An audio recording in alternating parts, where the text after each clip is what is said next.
Next हम लोग यहाँ पे समझते हैं आइसोप्रीन रूल क्या होता है। नेक्स्ट यहाँ पे जो हम लोग को टॉपिक देखना है और कल ये अपलोड हो जाएगा, आइसोप्रीन रूल।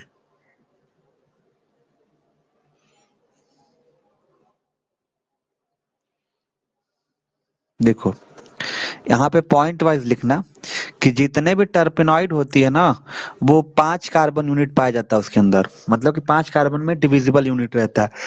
तो लिखना कि ऑल टर्पेनॉइड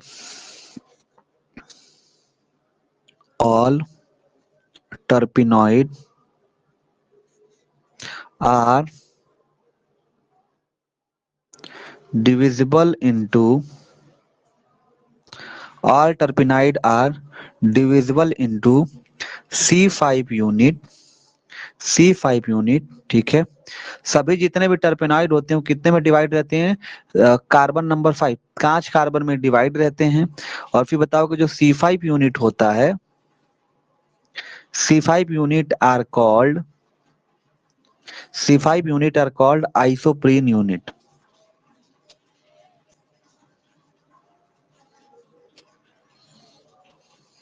ठीक है, मैंने क्या बताया? आइसोप्रीन रूल क्या होता है? तो बताओ कि जितने भी टर्पेनॉइड होते हैं वो C5 यूनिट में डिविजिबल होते हैं, और C5 यूनिट को हम लोग क्या बोलते हैं? आइसोप्रीन यूनिट के नाम से जाना जाता है। फिर यहाँ बताओगे कि C5 यूनिट जो होता है, C5 unit is 2 methyl, C5 unit is 2 methyl 1,3 ब्यूटाडाइइन।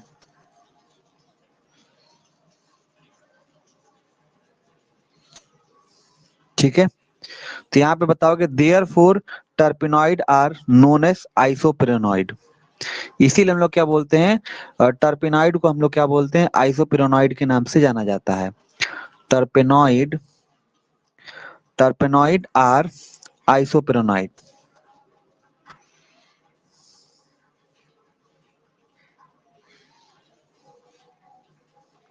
मैंने क्या बताया? आइसोप्रीन रूल क्या कहता है? कहता है कि जितने भी टर्पेनॉइड होते हैं वो डिविजिबल रहते हैं C5 यूनिट में। C5 यूनिट को हम लोग क्या बोलते हैं? आइसोप्रीन यूनिट कहा जाता है। C5 यूनिट क्या होता है? 2 मिथाइल 1,3 ब्यूटाडाइन होता है। इसलिए टर्पेनॉइड को हम लोग क्या बोलते हैं? आइसोप्रेनॉइड कहा जाता है।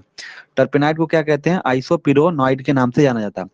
मैंने क्या बताया? अब एग्जाम्पल के तौर पर समझता, एक आइसोप्रीन यूनिट होती है ना, एक आइसोप्रेन, जैसे कि अब तुम कहोगे कि ये जो C5 यूनिट किसको कहा जाता है, तो बताओगे 2 मिथाइल 1,3 ब्यूटाडाइन, इसी को हम लोग क्या बोलते हैं?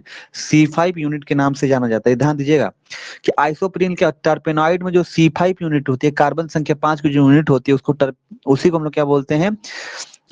उसी को हम लोग मतलब टर्पेनाइड जो होता है वो C5 यूनिट में डिवाइड रहता है, मतलब एक यूनिट 5 कार्बन की बनी रहती है। और C5 यूनिट को हम लोग क्या बोलते हैं? आइसोप्रीन यूनिट कहा जाता है। और C5 यूनिट जो आइसोप्रीन यूनिट होता है उसको, उसका नाम क्या है? तो बताओ कि 2 मिथाइल 1,3 ब्यूटाडाइन के नाम से जाना जाता है। इसीलिए इसी को हम लोग इस टर्पेनाइड को, इसको हम लोग आइसोपेरोनॉइड भी कहा जाता है, इसीलिए इसको आइसोप्रीन नाम पड़ा है इसमें। अब जैसे देखो कितना 1,3 ब्यूटाडाइन है ना, 1,3 ब्यूटाडाइन, ब्यूट मतलब कितना हो गया? 4 कार्बन। तो 4 कार्बन हो गया, तो मान के चलो कि 1 carbon, 2 carbon, 3 carbon, 4 carbon, 1 2 3 4 carbon है, तो इसको हम लोग बोलते हैं ब्यूट। ठीक है, ब्यूट 4 कार्बन का ब्यूट हो गया। और लिखा पहले पे और तीसरे पे डाई इन लगा हुआ है, तो पहले पोजीशन पे और तीसरे पोजीशन पे क्या लगा है? डबल बॉन्ड लगा हुआ है। उसके बाद लिखा मतलब 1,3 डाइन हो गया। फिर उसके बाद क्या लगा? दूसरे पे मिथाइल लगा, इस पे क्या लगा है? मिथाइल लगा हुआ। क्या लगा है? मिथाइल लगा। और बाकी देखो यहाँ पे 2 बॉन्ड लगा, यानी कि 2 हाइड्रोजन की जरूरत है, तो CH2 हो जाएगा। यहाँ पे एक दो खत्म, यहाँ पे क्या? 2, यहाँ पे 1 हाइड्रोजन दे दो, यहाँ पे क्या हो जाएगा? CH2 हो जाएगा। तो इसी को हम लोग क्या बोलते हैं? इसको चाहे ऐसे लिखो, चाहे इसको इस तरीके से लिखो। ठीक है, इसी को हम लोग क्या बोलते हैं? इसी को हम लोग बोलते हैं isoprene unit.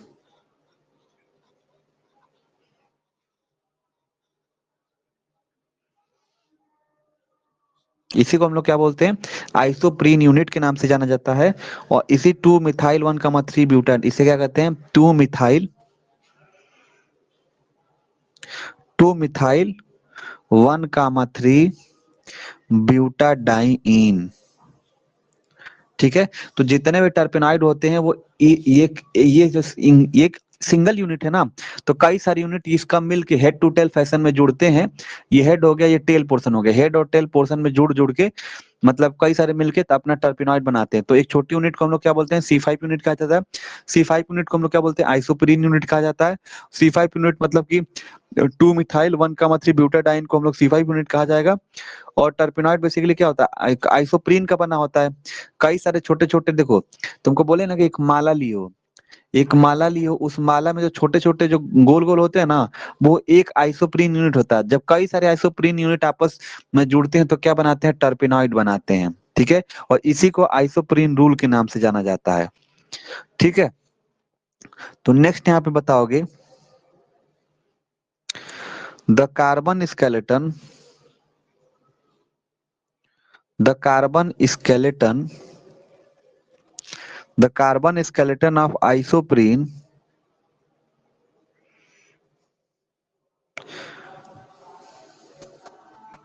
the carbon skeleton of isoprene unit shown as follows.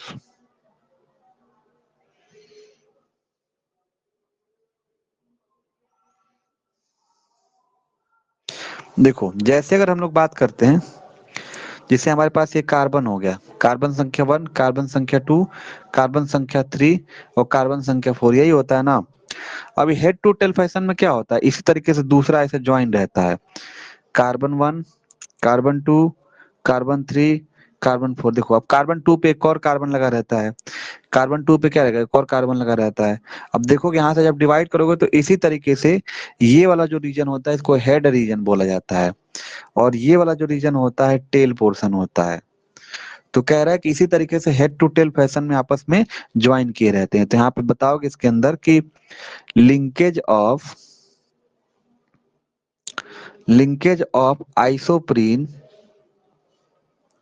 linkage of isoprene is C1 to C4 position, C1 to C4 position। फिर बताओ कि this linkage is called, this linkage is called head to tail union, head to tail union। मैंने क्या बताया, linkage of isoprene is, अगर linkage कहाँ से, C1 से लेके C4 पे, अगर C1 की तरफ हेड होता है, C4 मतलब क्या होता है, हेड टेल होता है। तो ये जो हेड टेल मतलब कि जो लिंकेज होता है इसी को हम लोग क्या बोलते हैं, हेड टेल लिंकेज के नाम से जाना जाता है, या हेड टेल यूनियन के नाम से जाना जाता है। यहाँ तक कोई दिक्कत, कोई परेशानी। फिर यहाँ पे नेक्स्ट पॉइंट यहाँ पे लिखोगे कि 10 इन टर्पेनॉइड,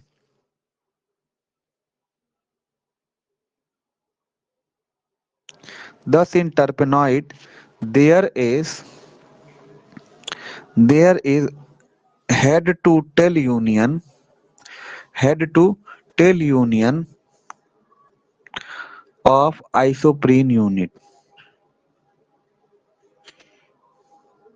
head to tail union of isoprene unit.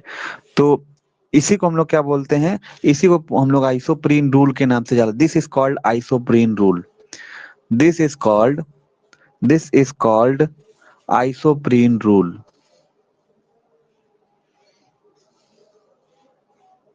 ठीक है। इसी को हम लोग क्या बोलते हैं, आइसोप्रीन रूल के नाम से जाना जाता है। नेक्स्ट आप यहाँ पे कुछ एग्जांपल लिख लीजिएगा यहाँ से। कई सारे जब आइसोप्रीन रूल जब ज्वाइन करते हैं ना, तो कुछ इस तरीके से हमारे पास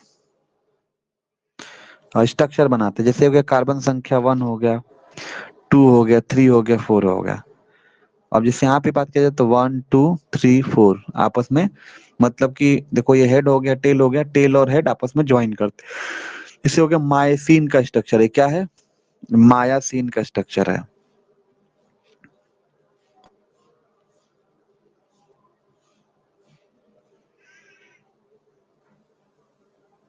देखो एक हो गया, दो हो गया, तीन, और ये हो गया 4।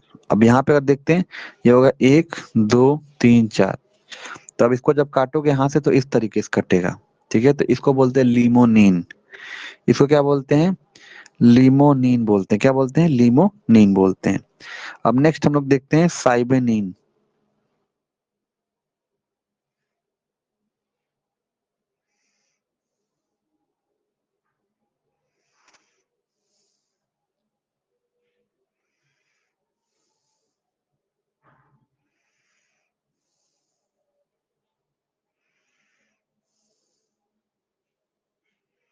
इसको हम लोग क्या बोलते हैं, साइबेनिन बोलते हैं, साइबेनिन बोलते हैं। ठीक है, इसको क्या बोलेंगे, साइबेनिन बोलेंगे। यहाँ तक कोई दिक्कत, कोई परेशानी?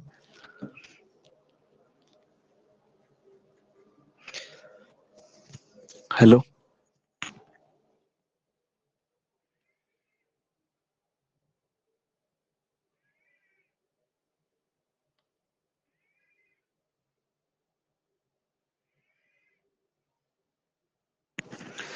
नेक्स्ट आगे बढ़िएगा।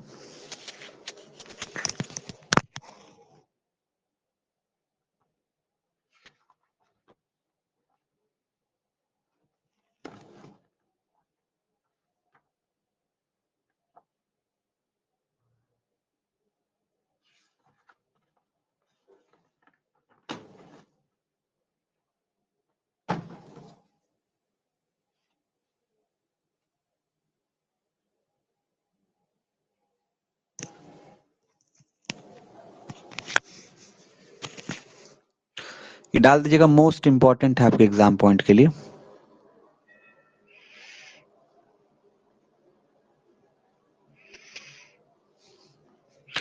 मोस्ट इंपॉर्टेंट यूनिट है। देखो यहाँ पे क्या होता है, बायोजेनेटिक आइसोप्रीन, बायोजेनेटिक आइसोप्रीन, या फिर इसको हम लोग क्या बोलते हैं, एक्टिवेटेड आइसोप्रीन बोला जाता है, या फिर इसको क्या बोलते हैं, एक्टिवेटेड आइसोप्रीन।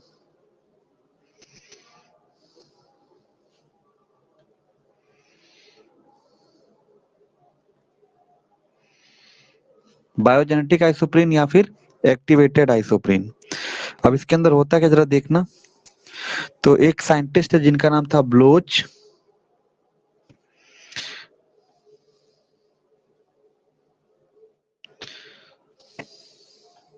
लेनिन, और क्या थे, बोनर थे।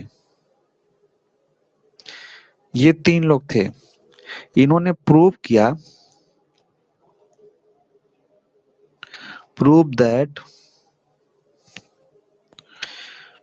आइसोपेंटाइल पायरोफॉस्फेट, इन्होंने क्या प्रूव किया कि जो आईपीपी होता है, आईपीपी का फुल फॉर्म क्या होता है, isopentyl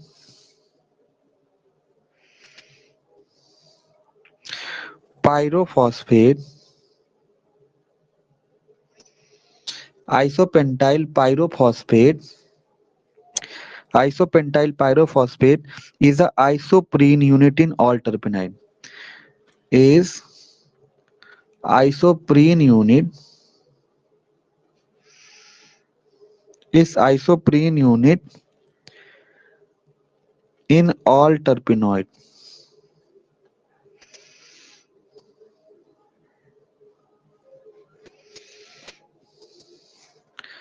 that is IPP is known as इसी IPP को क्या बोलते हैं, बायोजेनेटिक आइसोप्रीन बोला जाता है। तो हमने क्या बताया कि इन्होंने ये बताया था कि जो आईपीपी होता है जिसको बोलते हैं आइसोपेंटाइल पायरोफॉस्फेट होता है, उसी को आइसोप्रीन यूनिट जो होता है सभी टर्पेनॉइड के अंदर। ठीक है, फिर बताओगे IPP is known as biogenetic isoprene, IPP is known as, IPP is known as biogenetic isoprene.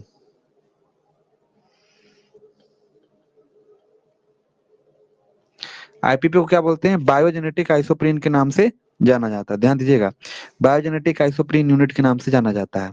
ठीक है, या फिर एक्टिवेटेड आइसोप्रीन के नाम से जाना जाता है।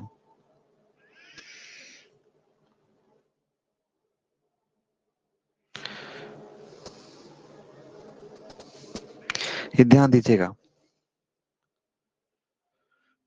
तो हम लोग को क्या देखना है, नेक्स्ट टॉपिक देखना है, बायोजेनेटिक और एक्टिवेटेड आइसोप्रीन यूनिट क्या होती है।